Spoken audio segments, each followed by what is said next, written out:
पहला सर्ग, पांचवा अध्याय, नौवां श्लोक। क्या वजह है हम डिससाटिस्फाइड, अतृप्त,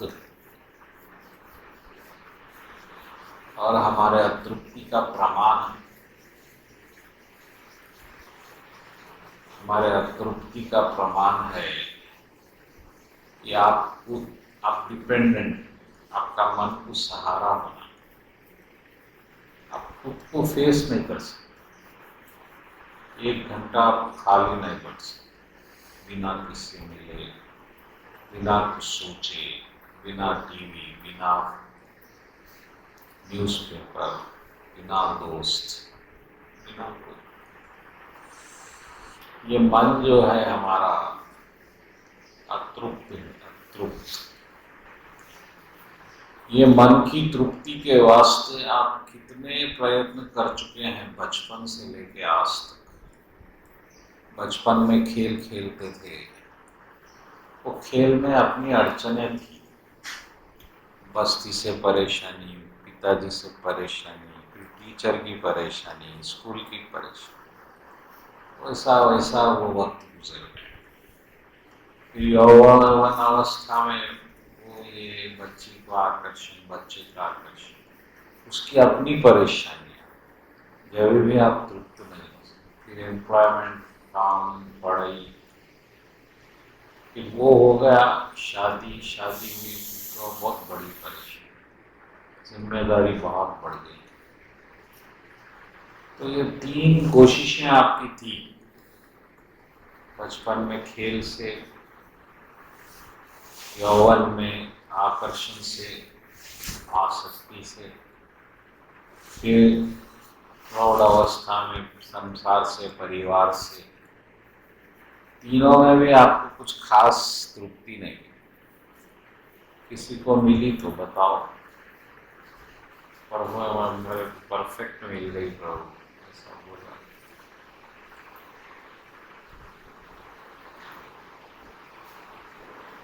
तो फिर हम और एक काम करें, हम भगवान की भी शरण लिए, शायद तृप्ति मिल जाएंगी। फिर बाल बड़ा कटाए, धोती पहने, इच्छा के विरुद्ध। इच्छा तो नहीं थी हमारी, और फिर बहुत कुछ करें। अपन यहाँ के बच्चे तो मंदिर भी बना दिए, वो तो जनरली लोग नहीं कर सकते। तो ये सब हमारी कोशिश किस लिए हुई, हम तृप्त हो जाए। आप बिजनेस करें, मैं वकालत करा, किसी तरह से तृप्ति हो जाए, शांति मिल जाए, लेकिन कुछ मिला नहीं। मन वैसे का वैसा प्यासा है, और उल्टा थोड़ी परेशानियां बढ़ गई है, जिम्मेदारियां बढ़ गई है। जिम्मेदारियों के बोझ के तले दबे हुए आप। ये शरीर आपको सेटिस्फैक्शन नहीं दे सक रहा। करीब करीब 25 साल से 40 साल का एक्सपेरिमेंट हो गया। हर वक्त चिंताग्रस्त, ईर्ष्याग्रस्त, क्रोधग्रस्त, कामग्रस्त, सब ग्रस्त ही ग्रस्त। ये तो हमारी बात है, व्यास जी की बात ले लो, वो तो पूरे ब्रह्मचर्य पाठ का पालन, स्वयं भगवान के अंश, सब कुछ कर दिए। जब जगत कल्याण का कार्य हुआ, वेद को 4 में डिवाइड करे, महाभारत महाग्रंथ लिखे, 18-17 पुराण लिखे, उपनिषद को डिवाइड करे, फिर भी मन तृप्त नहीं है, बेचैन बेचैन हो रहा है। वेद व्यास जी की वो हालत है, तो हमारी क्या है? क्या उम्मीद करेंगे? सब कुछ करने के बाद भी कुछ नहीं मिला। वेद व्यास जी दीक्षा लिए, वेद व्यास जी जो गुरु बोले वो फॉलो करे, सब करे, कोई फायदा नहीं। और हमारे हिंदुइज्म में इतना डायनामिज्म है कि ये बात को प्रकट कर रहे हो लोग। ये दूसरे रिलीजन में मुश्किल है ये बात को ऐसा जाहिर कर देना कि हम सैटिस्फाइड नहीं हैं। और वेद व्यास जी सैटिस्फाइड नहीं है तो फिर हम वेद पढ़ के क्या करें? ये भी एक, यानी कि पूरा हिंदुइज्म खतरे में है इस पॉइंट पे। आप जो वेद वेद करके हिंदू बोलो गर्व से बोलते हैं, उसको पढ़ के तो वेद व्यास जी को कोई फायदा ही नहीं हुआ। फिर आप इतना उठा पटक करके क्या फायदा है? और फिर एक आम आदमी क्या करे तो करे क्या? ऐसा विचार कर ही रहे थे कि नारद जी का प्रागट्य, उन्हें गुरु का प्रागट्य। तो जब कोई सिंसियर भक्त बहुत ही परेशान हो जाता कोई पॉइंट को लेकर, तो भगवान किसी के रूप में आके आपको उसका निवारण करते। तो इससे दो बातें सिद्ध होती कि एक, भगवान आप बहुत अलर्ट है आपके लिए और प्रेजेंटली एक्टिव है आपके साथ। कहीं वैकुंठ में गोलोक में बैठे हुए ऐसा नहीं है, कृष्ण भी यही है और हमारे साथ जितने हम एक्टिव है भगवान उतने एक्टिव है। अगर ऐसा नहीं होता तो नारद जी क्यों आते? बाद में भेजते भगवान, देखो परेशान हो, सेकंड की देरी नहीं।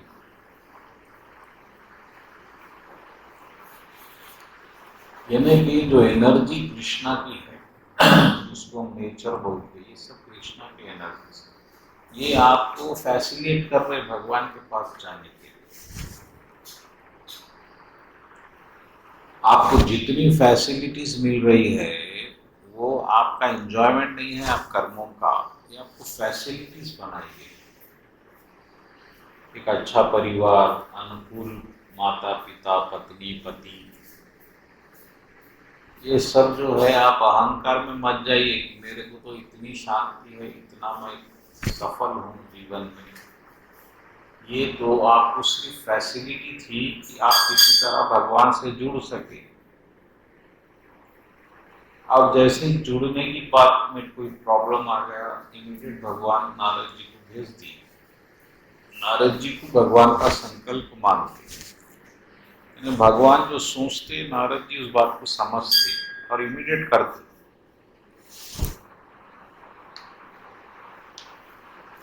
नारद जी आ गए, व्यास जी पूछे क्या है भगवान गुरुदेव? अरे मैं तो हर वो चीज करा जो एक आम आदमी के लिए नामुमकिन है, तो भी मेरा मन अतृप्त रहेगा, क्यों ऐसा करूं? क्या है इसका सीक्रेट? तब नारद जी बोले, ना तथा वासुदेवस्य महान वर्णिता। आप कृष्ण की तारीफ नहीं करें दिल खोल के, कीर्तन नहीं करें। कीर्तन यानी तारीफ, ग्लोरीफाई। और ग्लोरीफाई कब कर सकते हैं आप? जब आप जुड़े हुए रहेंगे भगवान से। यानी आप भगवान से जुड़े नहीं, आप सब कुछ कर रहे हैं लेकिन आप उससे नहीं जुड़े। ये बड़ी प्रॉब्लम है, ये हर भक्ति का प्रॉब्लम है हर एक के साथ। हम भक्ति तो करते हैं मगर मन से जुड़ते नहीं भगवान से।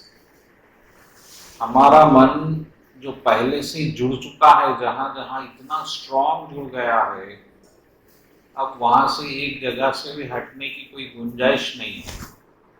पहले तो हम शरीर से जुड़ गए, अपना एक अस्तित्व बनाए, मेरा नाम ये, मैं ये, मैं ये, मैं। परिवार से जुड़ गए, मैं बेटा, मैं, मेरे माता पिता, फिर पति पत्नी। अब ये हटाना हमारे बस की बात नहीं रह गई है। और हटाना तो छोड़ो, हम इसको खोने भी तैयार नहीं है किसी कीमत पे। अब इसमें अब भगवान से कहाँ से जुड़ेंगे आप लोग आरती करते ना सत्यनारायण कथा में, उसमें क्या था, मात पिता तुम मेरे। फिर उसके बाद मैं आपको एक फॉर्म दिया, पिता का नाम लिखा, फौरन लिख देते श्रीवास्तव। वो बात तो झूठ थी जो अभी आप भगवान की बोल रहे थे।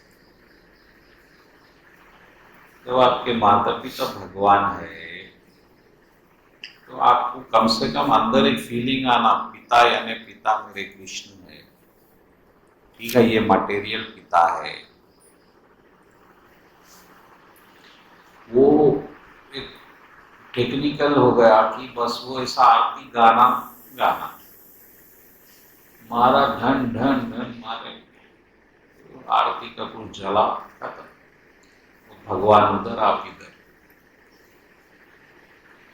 माता पिता तुम मेरे, शरण गहूं किसकी, तुम बिन और न कोई, आस करूं जिसकी, जो लाइन है, आपके सिवाय तो मेरा कोई नहीं है बोल रहे आप। फिर मैं आपको पूछा आपके कितने बच्चे, मेरे 4 हैं। फिर इसका क्या मतलब, किसको धोखा दे रहे हैं आप, खुद को, भगवान को, क्या हो रहा है ये सब। ये बात को आप आत्मा में उतारना है। यद भावती यद भाव तद भवति, विष्णु भगवान 8th चैप्टर 7th और 8th श्लोक। तुम जैसा भाव रखेंगे वैसे बन जाएंगे, याद रखो। यद भाव तद भवति। आज हम राजेश बन गए, यानी मैं ऐसा ही सोचा था, ऐसे ही बन गए। जैसा भाव बना वैसा आप बन गए। तो जब तक आप अपना भाव ये नहीं बनाएंगे कि मैं कृष्ण का हूं, कृष्ण मेरे है, ये सब भक्ति ऊपर की भक्ति रहेंगी, और उससे आपको कोई फायदा होने वाला नहीं है, कोई जन्म में भी।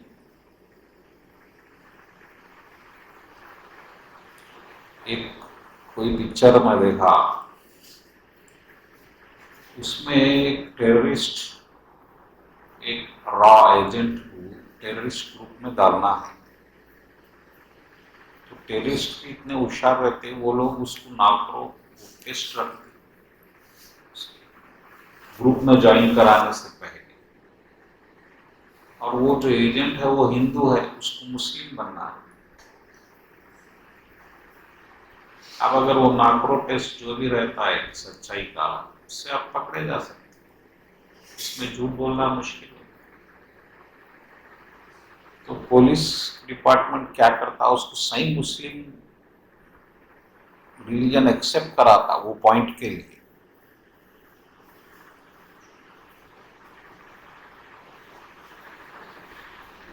इसी तरह आप जब कृष्ण के मान रहे हैं तो उसको बहुत गहराई से मानिए, और दुनिया में आप एक्टिंग करना शुरू करो जो अब तक आप बिजनेस में करते थे। बिजनेस में आपसे लाखों लोग मिलते, आप मुस्कुराते, मीठी बात करते, बस वो वहां तक ही सीमित है। लेकिन घर में आप एक्टिंग नहीं करते, तो अब वही एक्टिंग को आपको घर तक लाना है।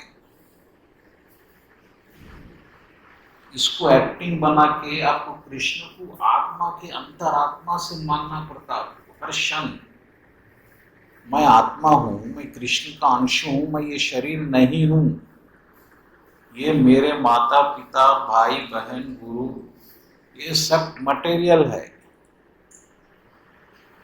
इनसे मेरा कोई लेना देना नहीं है। लेकिन अब शरीर में हूं, जो प्रारब्ध है, कर्म 3 टाइप के रहते, संचित कर्म, प्रारब्ध कर्म, क्रिया कर्म। संचित यानी जो आप तक पैदा कर दिया, प्रारब्ध यानी जो भगवान ये जन्म में कराएंगे, और क्रिया यानी अब जो फ्रेश कर रहे हैं आप, तो ये तो करना ही पड़ेगा। क्या करेंगे? अब एक्टिंग करना,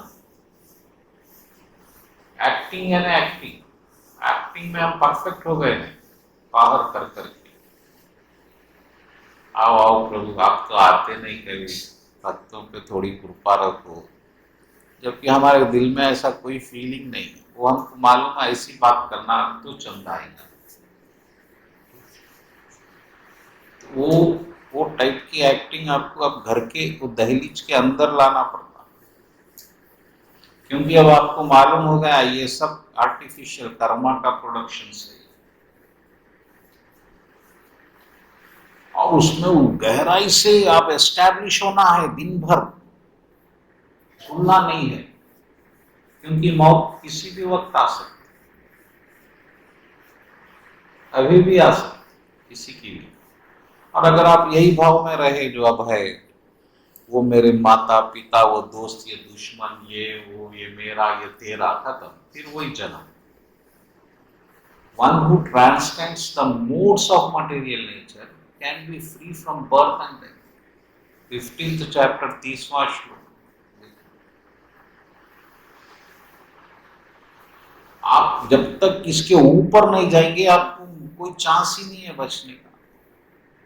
और हम इतनी गहराई से मानते हैं इस बात को, ये जो हम अहंकार में अपनी मेमोरी चिप बना लिए, 100% हमारा यही हमारा अस्तित्व है। हम कौन है? मैं राजेश बात कर रहा हूँ, वकील। जैसे ही आप कहीं पहुंचे, आपकी बेइज्जती हो रही है, तो आप पहले बता देते मैं वकील हूं, ताकि कम से कम थोड़ी इज्जत मिले। मैं ये हूं, मैं वो हूं, मैं एमएलए का आदमी हूं, मैं एमपी का आदमी हूं। आप ये नहीं बोलते। जब द्रोणाचार्य जी इंट्रोड्यूस करो बोले स्टूडेंट्स उनके, तो सब अपने अपने पिता का नाम बोले। अर्जुन की बारी आई, अर्जुन बोले द्रोण शिष्य अर्जुन। अरे तुम पिता का नाम क्यों नहीं लिए? इस शिष्य का कोई अस्तित्व नहीं है गुरु के सिवा, जिस तरह भक्त का कोई अस्तित्व नहीं है भगवान के सिवा। अगर हम उसको उतार रहे हैं प्रैक्टिकल में, बहुत बड़ी गलती हो रही है हमारे से। याद रखो, आप इस्कॉन में रहो, आप रूपालू महाराज का रहो, कहीं भी रहो, कोई फायदा होने वाला नहीं है जब तक आप गहराई से खुद को कृष्ण का नहीं मानेंगे। तो वो जो पिक्चर में है, उन्हें खुद को मुस्लिम मानता, क्योंकि कल नाक्रो टेस्ट वहां लिया जाएगा टेररिस्ट में, तो इन्हें सही बोलना मैं मुस्लिम।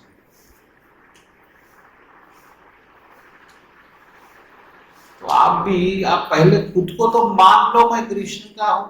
आप तो बनने की कोशिश कर रहे कुछ करके।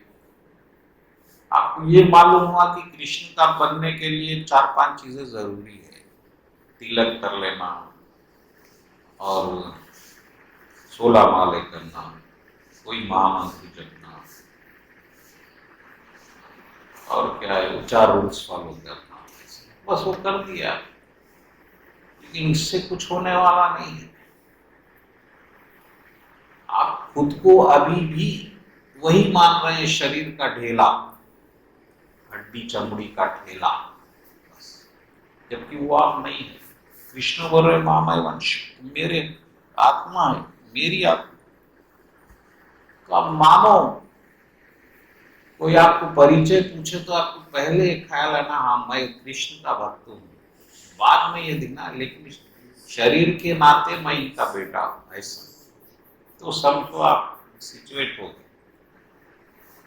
वरना वो सब भक्ति आपके ऊपर ही ऊपर तीरना है, और जो तह में नहीं तीरता उसको मोती नहीं मिलते, याद रखो। इसलिए हमको कोई मोती नहीं मिले, और किनारे पे सिर्फ कीड़े मिलते, कीड़े मिल रहे, रेती मिल रही, कीचड़ गिर रहा है।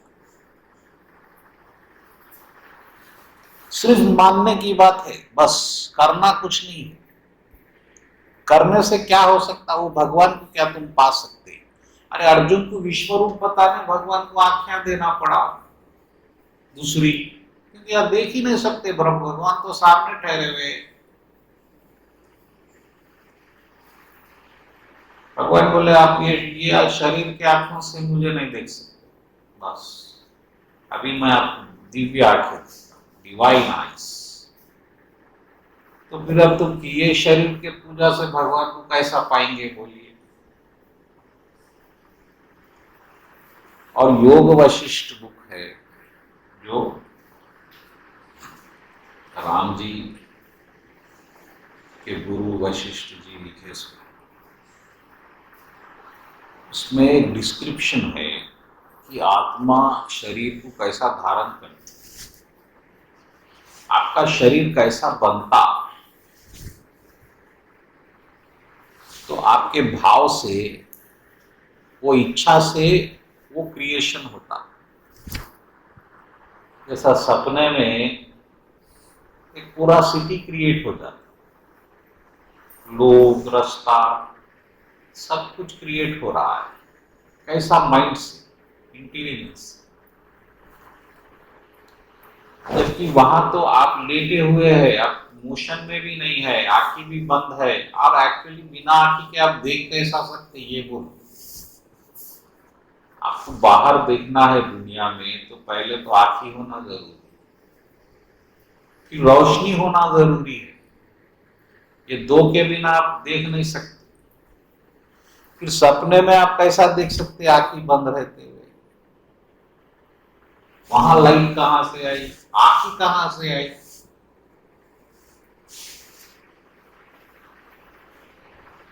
तो बिना आंखी के, बिना रोशनी के आप पूरी पिक्चर देख रहे हैं, और उसमें आप खुद इन्वॉल्व है,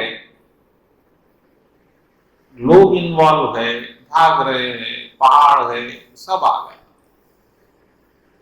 वो रात का सपना, ये दिन का सपना, ये भी इंटेलिजेंस से आपको ऐसा प्रतीत होगा आप ये है। उसमें सरस्वती और लीला के दो डिस्कशंस है, तो उन्होंने उनको बताता आत्मा को ले जाके दूसरे शरीर से, देखो कैसा शरीर में फंस के आप खुद को शरीर समझ के कैसा काम कर रहे।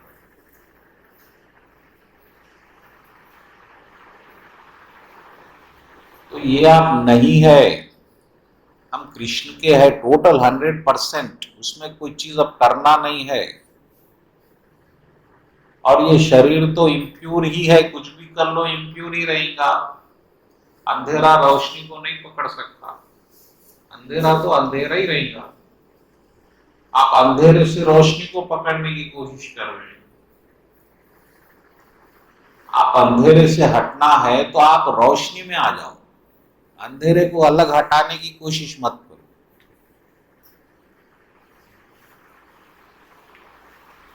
आप कौन है? मैं कृष्ण भक्त हूं, बस, दूसरा कोई अस्तित्व आपका नहीं। ना आप राजेश है, न वकील है, न बेटे है, न बाप है, न पति है, न पत्नी है। ये भाव जब तक नहीं जमेगा, अगले जन्म में आप कृष्ण के पास जाएंगे या यहाँ रहते हुए भक्त बनेंगे, इसकी कोई गारंटी नहीं।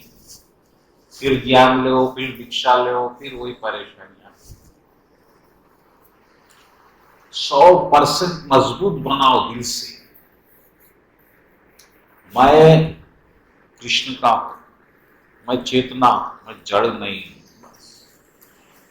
ये बात के लिए इतनी भागवत, इतनी, ये सब आपको भागवत कथा सुनने से अपने आप होने वाला है। जो शब्द भगवान की तारीफ नहीं करते और जिनका मुख कृष्ण से जुड़ा ही नहीं, जिनका मन, वो लाइफ वेस्ट है। कृष्ण से जुड़ने का मतलब क्या है कि आप कृष्ण को समझे, और जैसे ही कृष्ण को समझेंगे आप उसकी तारीफ करेंगे। अरे ऐसा है, अपने आप, स्वतः। The nowhere of me is nowhere of everything. भगवान बोले जो मेरे को जानता वो सब जान लिया, और उन्हें क्या करता, मेरी भक्ति में डूब जाता, बस यही निशानी है। भक्ति में डूब जाता है, यानी इस्कॉन ज्वाइन कर लेता नहीं, वो जहां रहता वहीं कृष्ण के साथ जुड़ जाता। इस्कॉन में रहते हुए भी आप कृष्ण से अलग रह सकते। और आप देख लो, कोई ऐसा भगत नहीं है ऐसा आपको कृष्ण का एहसास करा सके। तो अगर बहुत सीरियस है आप भगवान की भक्ति के लिए, तो ये सब चीजें ये बेसिक्स है। यहाँ के बाद भक्ति करो। आप खुद को ही भक्त नहीं मान रहे हैं, तो फिर आप क्या भक्ति करेंगे? आप अपने आप को बेटा मान लिए, हम बद्री नारायण के बेटे मान लिए, इतना गहरा मान लिए, उन्होंने तो गुजर भी गए बद्री नारायण जी, लेकिन आज भी हम कोई पूछे तो बद्री नारायण साहब इतनी गहराई से उसको मान लिए, इतनी मजबूत है विश्वास। लेकिन इतनी गहराई से हम कृष्ण मेरे है ये नहीं मान सकते। कृष्ण है, भगवान है, मूर्ति में है, पूजा पाठ घंटा 2 घंटा करना चाहिए, यहाँ तक हम लिमिटेड कर लिए अपने आप। इसके आगे हमारा मन तैयार नहीं। और सुखदेव महाराज बोले कि ये लोग जो कृष्ण को दिल में बसा लिए, यही तीर्थ स्थान है। जो आप यादगिर गुट्टे पे, तिरुपति पे जाते, उसकी कोई जरूरत नहीं। भगत के दर्शन कर लो बस, जिसके दिल में कृष्ण बैठ गए, जो कृष्ण को फील कर रहा, फील करो हर क्षण है प्रभु मेरे साथ।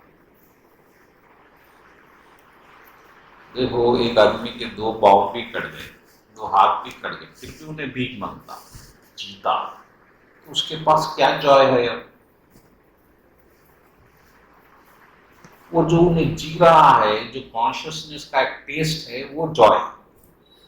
वो जॉय क्यों आ रहा है? क्योंकि वो ब्रह्म, पर ब्रह्म जो है, उसमें आत्मा परमात्मा का कॉम्बिनेशन है।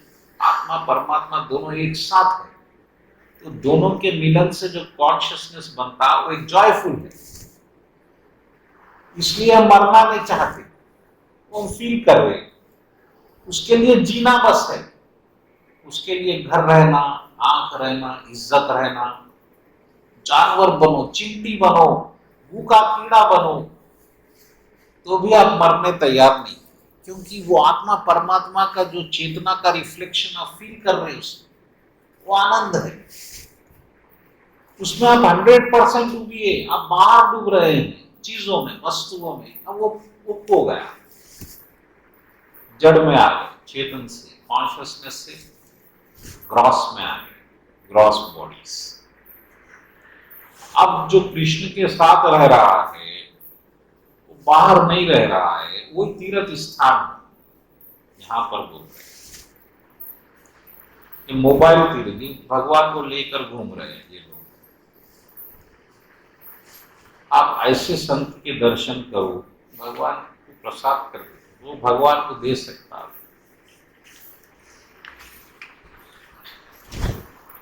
और जो लिटरेचर्स, जो भगवान की बात इम्परफेक्ट भी कोई कर रहा, वो बहुत अच्छा है।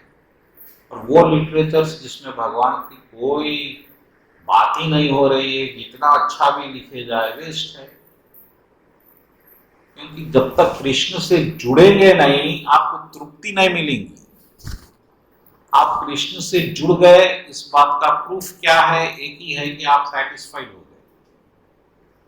अब आपका मन भाग नहीं रहा, बस एक चीज हो गई, ये जीवन सफल हो गया, फिर अब आप कुछ करने की आवश्यकता।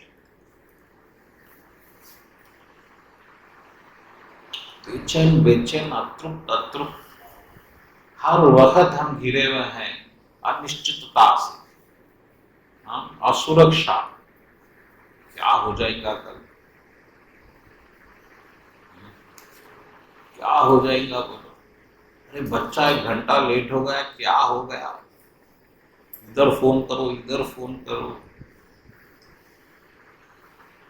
बहुत डेंजरस। कितनी असुरक्षा है, कितनी ईर्ष्या है। अरे कोई तरक्की कर रहा है, हमारे को हजम नहीं होता, उसमें बुराई ढूंढेंगे, अरे वो क्या जो चोर है,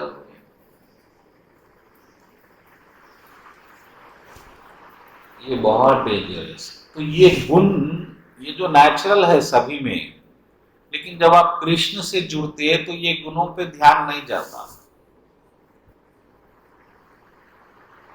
नहीं तो यही जीना पड़ता, उसकी बुराई करते हुए, उसमें गलती निकालते हुए, उसको गाली देते हुए। जहर जहर उगलना पड़ता, जहर भर ले रहे। क्रोध क्या है? क्रोध जहर है।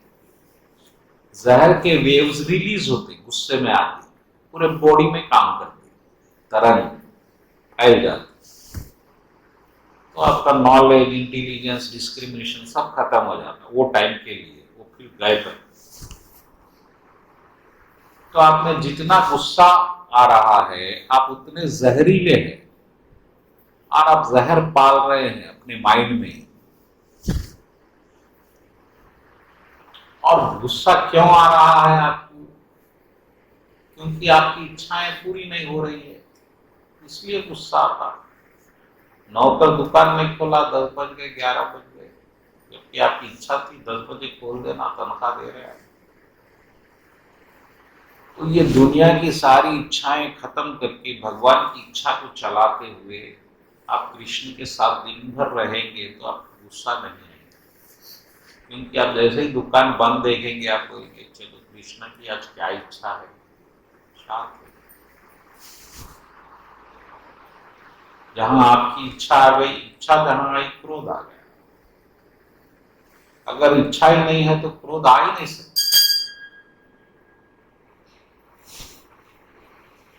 तो जो चीज भगवान की, तो वेद व्यास जी कृष्ण से नहीं जुड़े। कृष्ण से जुड़ने का मतलब है कि कृष्ण को आप पूरी तरह उसमें डूबे नहीं। वेद व्यास जी को क्या इससे पहले कृष्ण क्या है नहीं मालूम था? मालूम, लेकिन उस तरह से नहीं डूबे जिस तरह डूबना है। हमको भी मालूम है, माखन चुराए भगवान, कंस को मारे, शिशुपाल को मारे, ये सब ऊपर ही का मानना है। जहां आप कृष्ण के साथ रहना शुरू कर दिए सुबह से शाम तक, अब वो कैसा रहते आपकी मर्जी। नाम जपो, लीला गाओ, वो गाओ, भजन गाओ, कीर्तन गाओ, क्या भी गाओ, कृपा को देखते हुए कृपा की तारीफ करो। जब समझो आप कृष्ण के साथ रहना ही कृष्ण का कीर्तन है, ये बात याद रखना, तो ही आपको फायदा होगा भक्ति का। नहीं तो फिर भक्ति जो है फिर एक जन्म और करना होगा। नारद जी बोल रहे आपका विजन परफेक्ट है, आप हर रूल्स फॉलो करें, मगर आप जो है, और आप इजीली भगवान को याद रख सकते थे, आप उसमें डूब सकते थे, आप डूबे नहीं, इसलिए आप तृप्त है। जाओ भागवत लिखो, आप बैठो, कृष्ण की लीलाएं लिखो, उसमें डूबो। नारद जी ये इंस्ट्रक्शंस थे। आप उल्टा महाभारत लिख दिए, सब बदमाशियों के किस्से महाभारत में, अब लोग भी बदमाशी करेंगे। अब वेदव्यास जी बोलते जुआ खेल सकते, युधिष्ठिर जी खेले थे, कृष्ण थोड़ी रोके, फिर हमको कई को रोक रही इस कौन। नारद जी बोले आप तो लाइसेंस दे दिए बदमाशी का, महाभारत की सब बदमाशियां लोग करेंगे, बीवी को दाव पे लगा दो। हम युधिष्ठिर लगाए ना जी, हमारा हक है बीवी पे।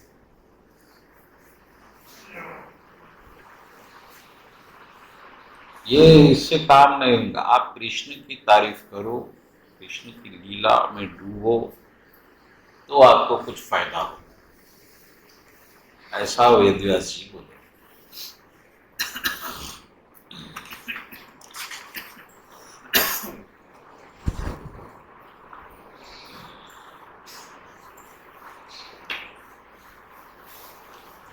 इसलिए अगर आप भागवत लिखेंगे तो जगत का भी कल्याण होगा, आपका भी कल्याण होगा।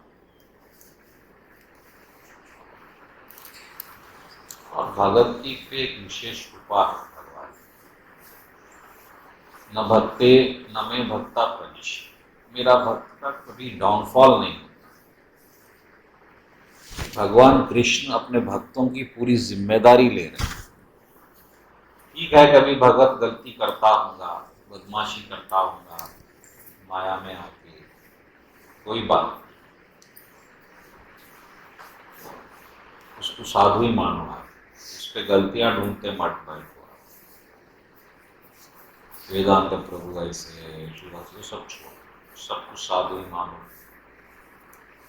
और क्योंकि अब उन्हें मेरे पास तो आ गया, थोड़ा इधर उधर माया में भटक रहा है, उसको मैं अच्छा बना देता हूँ। क्षिप्रम भवति धर्मा शाश्वत शांति निगत प्रतिजानी है पंक्तेय न में भक्ता प्रवेश। जाके बोल दो दुनिया को, मेरे भगत का नाश तो होने वाला नहीं। तो भगवान कृष्ण भक्तों को रक्षा देते ताकि वो जल्दी से मेरे पास आए। तो हमको भी यही कर रहे हैं भगवान, बार बार गीता समझा रहे। इसका मतलब क्या है? भगवान तो पागल नहीं है। भगवान बोले यहाँ तक तो आप आ गए, अब यहीं पे अटको मत, इसमें बहुत खुश मत हो जाओ, हम इतना कर रहे हैं, इतना कर रहे हैं, बहुत है, ये बहुत नहीं है। जब तक आपकी आत्मा तृप्त नहीं होती, आपका ये जो लक्ष्य है पूरा नहीं हुआ, ऐसा बनना कि चलो। और कृष्ण भगवान आपको पूरी सहायता करेंगे।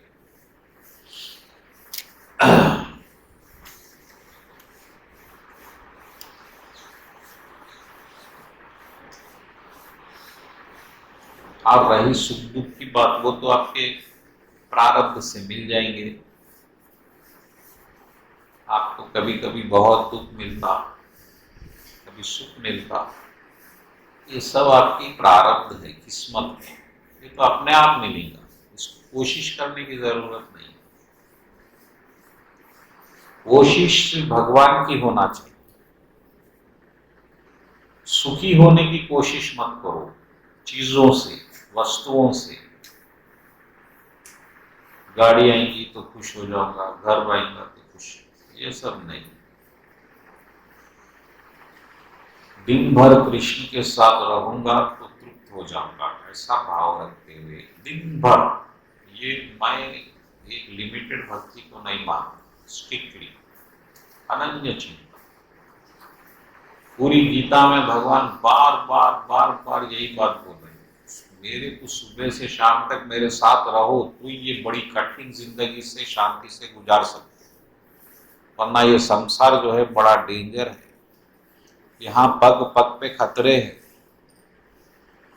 मौत मौत कैसा बैठेगी? बिल्ली जैसा चूहे के लिए बैठ छुप के, जैसा चूहा निकला बिल्ली अटैक, ऐसा ही मौत हमारे लिए बैठी हुई है।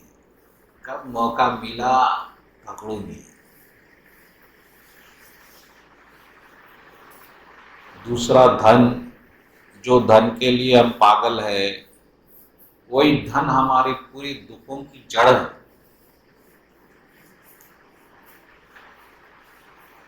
जिसके पास बहुत धन आ गया उसको प्राण भय हो जाता, उसको लोग प्लानिंग करते इससे पैसा कैसा निकालना, उसके रिश्तेदार, उसके खास लोग, वो जो धन उन्हें एंजॉयमेंट के लिए कमाया, उससे उससे जान भी चले जाती उसके लिए। उसकी मैं क्राइम अलर्ट में देखता हूँ, पूरे यही परेशानियां है। पैसे के लिए, औरत के लिए लड़ लेते, पैसे के लिए लड़ लेते, बस। और दो ही वजह मेन,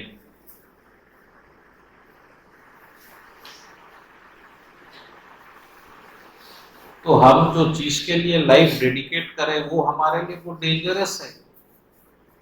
अभी हमारे पास लिमिटेड अमाउंट है, इसलिए कोई डेंजर फील नहीं हो रहा है। अभी आपके पास 100-200 करोड़ आ गए, फिर आप खाना भी खाने पहले किसी को चखाएंगे, कोई जहर दे दिया तो मर गया। रिश्तेदार पैदा हो जाएंगे, दोस्त पैदा हो जाएंगे पैसे के लिए। तो ये संसार बहुत कठिन है। अच्छा, ये सब भी आप बच गए। बुढ़ापा, बुढ़ापे से कैसा बचेंगे? आंख दिख नहीं रही है, शरीर में ताकत नहीं है, नस बाहर आ गई, चेहरा कुरूप हो गया, रोग पूरा घर कर लिए, नाना प्रकार के रोग। और जो अपने थे, जिनके लिए आप जीवन लगाए, वो भी मुंह फेर ले रहे हैं, सेवा कोई करने तैयार नहीं। आप इतना दुख। ये संसार बहुत कठिन है, इसीलिए कृष्ण के साथ दिन भर रहना बहुत जरूरी है।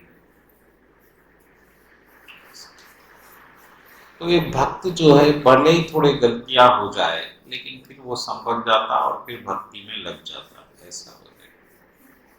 तो इसलिए हे वेदव्यास जी, कृष्ण का कीर्तन करिए, और आपके कीर्तन से पूरे लोक का कल्याण हो जाएगा, आपका कल्याण हो जाएगा।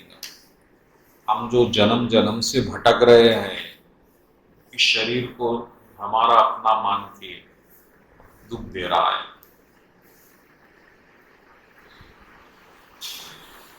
इसीलिए आप क्या करो, कृष्ण का कीर्तन करो।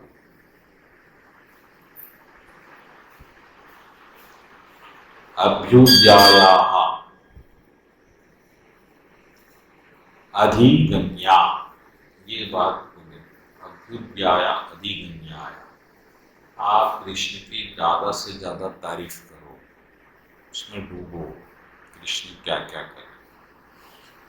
इसलिए यद उत्तम श्लोका गुणानुवर्णम, जब कोई भगत कृष्ण की तारीफ करता तो वो एक परफेक्ट श्लोक बनता, उसमें नॉलेज का परफेक्शन रहता। रामायण तो 100 करोड़ रामायण है, लेकिन हम तुलसीदास जी की रामायण पढ़ते। क्यों? क्योंकि तुलसीदास जी की रामायण परफेक्ट है, उसमें जो शब्दों का संग्रह है वो परफेक्ट है, परफेक्ट भगत से के मुख से निकली हुई।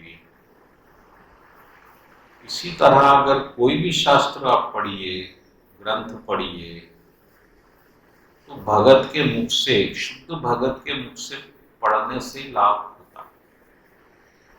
किसी के भी मुख से पढ़ रहे हैं तो वो भक्त का जो अशुद्ध चेतना रहती है वो उसमें भी मिक्स हो जाती, इसलिए हमको पूरा लाभ नहीं मिलता। इसलिए कभी भी एक अच्छे भगत से भागवत सुनना।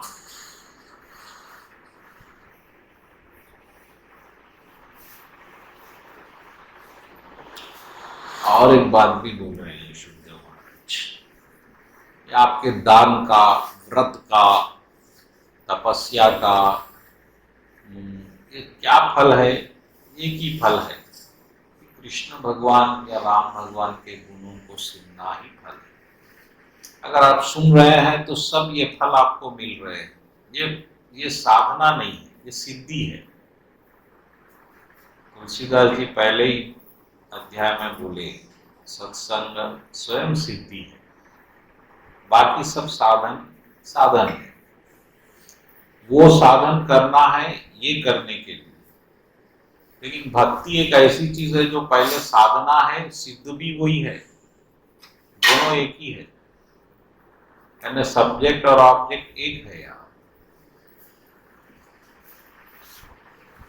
तो इसीलिए कृष्ण का कीर्तन करना ही सब ग्रंथों का लक्ष्य है। आप जितने व्रत करें, तपस्या करें, दान करें, धर्म करें, तीर्थ करें, इस सब का क्या फल मिलेगा आपको? आप भगवान की कथा में आने के सक्षम हो जाएंगे, आप कथा में बैठ सकेंगे, आपका कथा में मन लगेगा, आपको कृष्ण की कृपा से सत्संग मिलेगी, यही फल बस। आप लोग इतने लोग यहाँ बैठे हुए हैं, नहीं ये सब हो गया है, इतना काम आपका, अब यहां से आपको कृष्ण में डूबना है, बस, दूसरा काम नहीं। तो जिसको अभी इतने पुण्य अर्जित नहीं हुए वो सत्संग में आ भी नहीं सकते, बड़ी परेशानी, इसलिए कोई यहाँ आता नहीं। अब नारद जी अपने पूर्व जन्म की कथा सुना रहे हैं कि मैं पूर्व जन्म में एक काम वाली का बेटा था। भक्ति की महिमा देखिए आप। एक कामवाली का बेटा नारद जी बन गया। कैसा बना? अरे हम तो एक छोटा सा पोस्ट भी नहीं ले सके लाइफ में। बहुत मेहनत करेंगे तो आप क्या बनेंगे? लखपति है तो करोड़पति बनेंगे, करोड़पति है तो 10 करोड़पति, 100।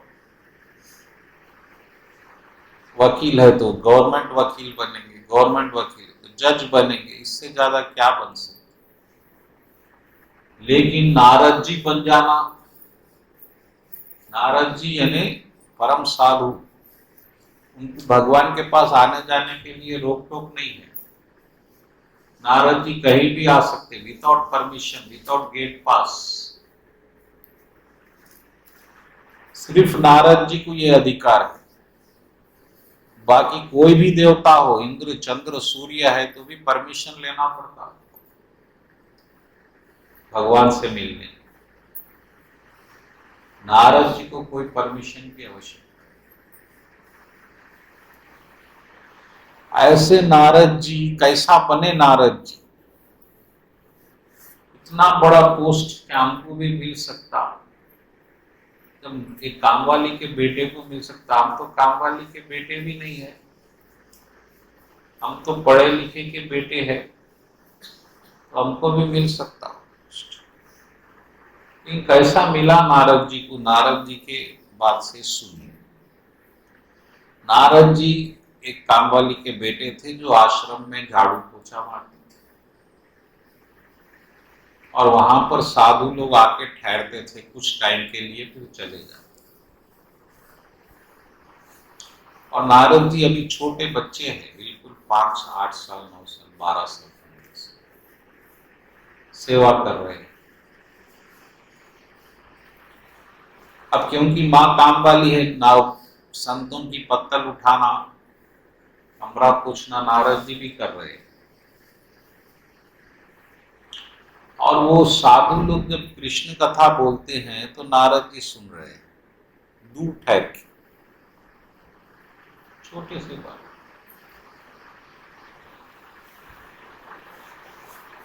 और साधु लोग भी देख रहे हैं कि ये बच्चे में बड़ा इंटरेस्ट है भगवान के बारे में, लेकिन साधु लोग कुछ कर नहीं रहे।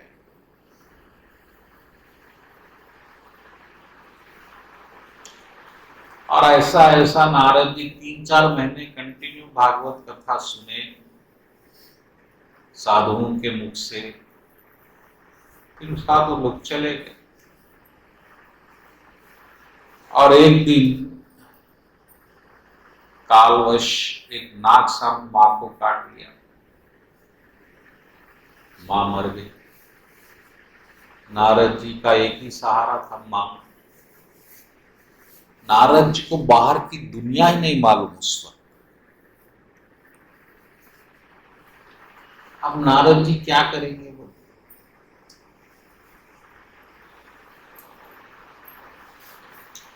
तो नारद जी को साधुओं का ज्ञान याद आया कि परमात्मा दिल में है, और परमात्मा ही हमारा सबसे अच्छा दोस्त है। ये बात को हम बहुत हल्के में ले लेते। हाँ, दोस्त है तो है, हम क्या नाम, वो दिखता ना वो हमको दिखता, हम उसको दिखते, उससे तो ये दोस्त अच्छा है, बात तो कर सकते, चाय पी सकते। तो हम इस बात को बहुत हल्के में लेते कि परमात्मा, ये बात हल्की बात नहीं है। वो वैकुंठपति, वो गोलोकवासी भगवान हमारे दिल में है या नहीं, हम आप उसको पकड़ लेना।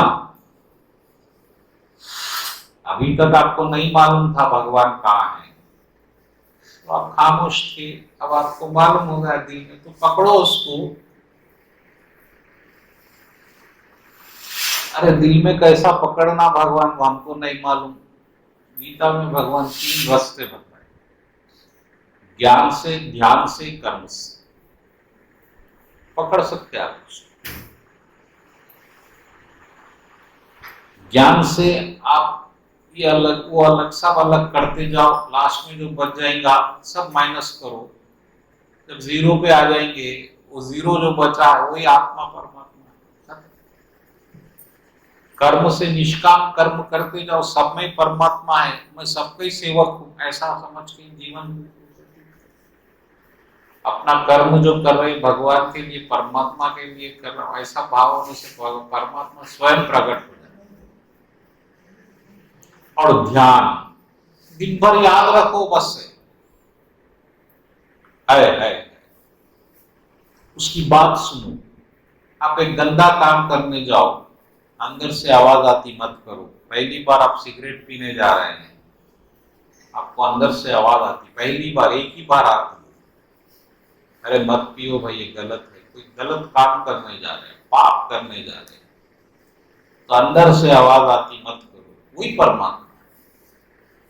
उस आवाज को हर दिन सुनो, हर मिनट सुनो। गांधी जी यही करते थे, अंदर की आवाज सुनते थे, भगवान करना नहीं करना, करो, कर रहे हैं।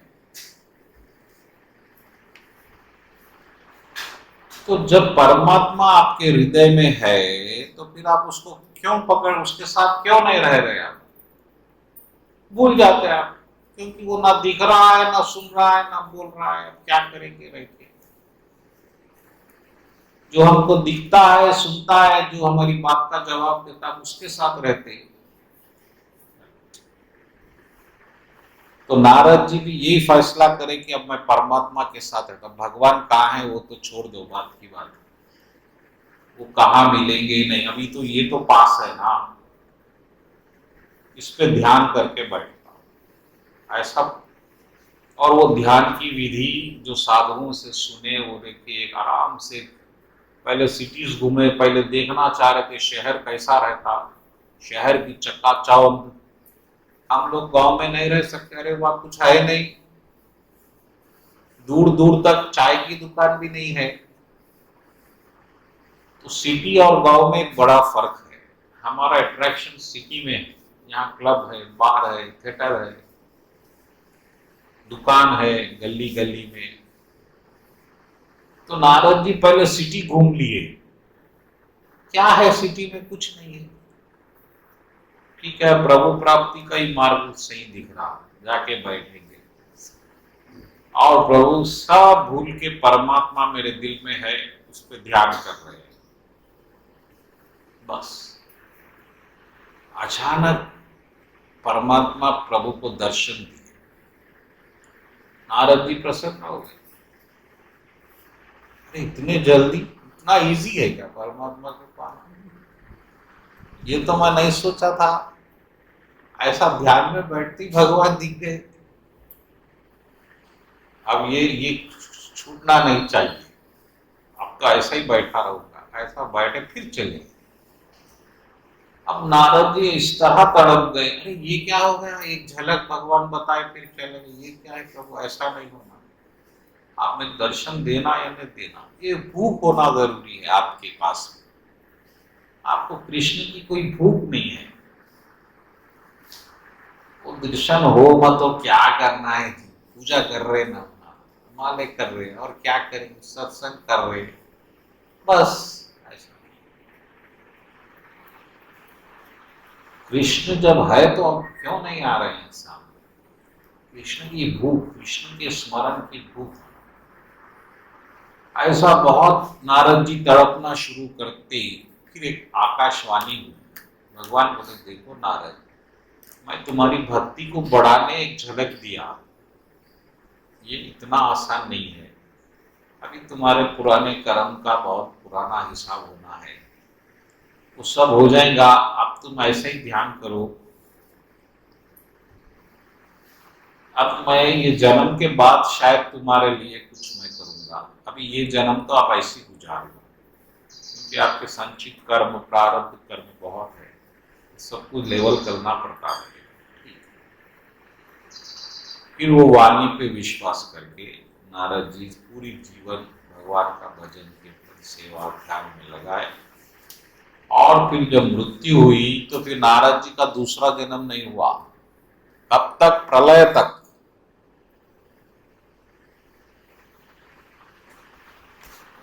यानी कितने लाख साल नारद जी बस आत्मा में शरीर में ऐसी मौन रहना पड़ा। और जब सृष्टि हुई तो फिर ब्रह्मा जी के सांस से नारद जी का जन्म हुआ।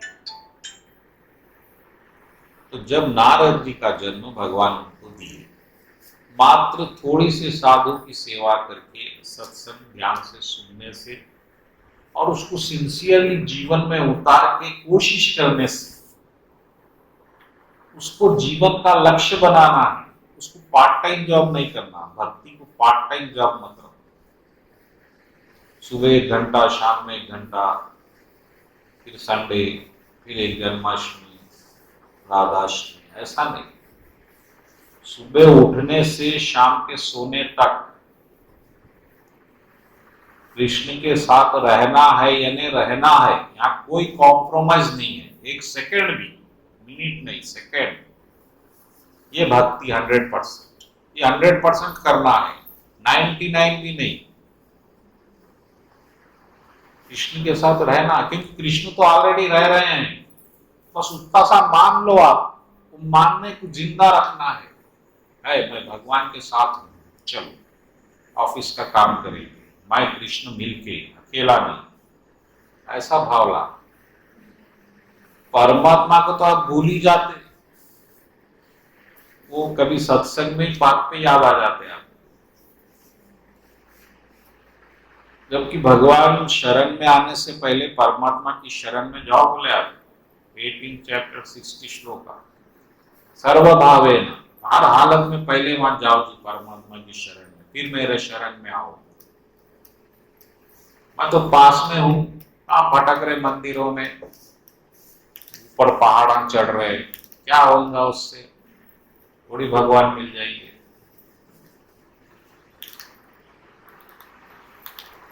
अभी आपको वो सीरियस होना है, इसको टाइम पास मत करो भक्ति या डर से, डर की भक्ति मत करो, इसको एक जीवन लक्ष्य बना। बाकी व्यवहार फुल करो, इंद्रियां भगवान को दो, मन कृष्ण को दो। हम क्या कर रहे, मन संसार को दे दिए और हाथ से पूजा कर, इंद्रियों से फेल हो रहे हैं। ये फॉर्मूला याद रखो, मन भगवान को दो, इंद्रियां आंख नाक कान सब संसार को दे दो। आप क्या कर रहे, आंख नाक कान सब कृष्ण को दे रहे हैं, लेकिन मन जो है संसार में फिक्स है, इसलिए फायदा नहीं हो रहा है। इसके बारे में सीरियस, कृष्ण को मन की भक्ति देखते भगवान, इंद्रियों की नहीं देखते,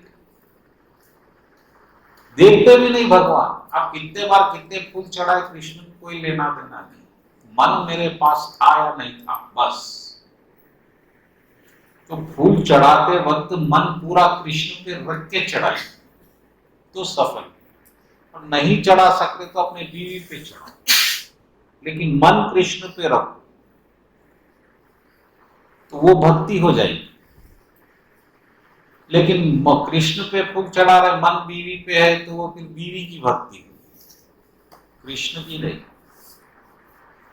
मन जहां है भक्ति वहां है, भक्ति मन से होती, इंद्रियों से नहीं होती। इस बात को, ये गलती जो हो गई है इसको आगे मत करो।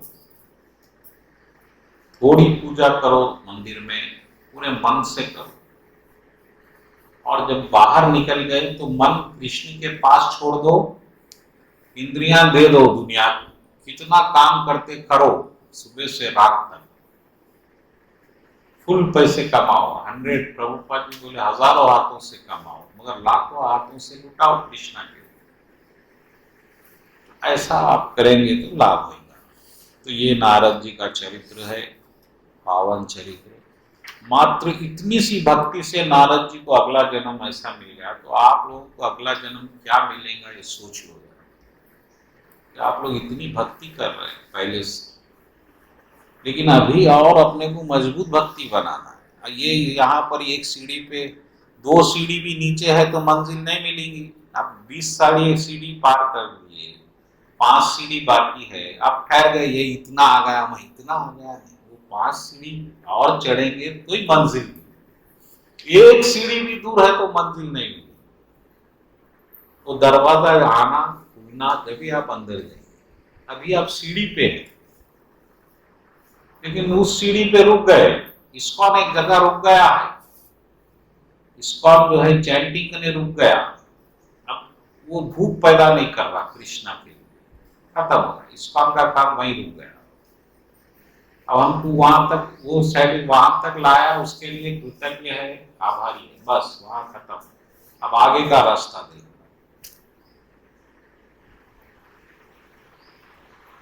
तो जो इसमें जा रहे हैं उनके साथ जुड़ो और निकलो, बस हो गया समय। बोलो कृष्ण कन्हैया लाल की।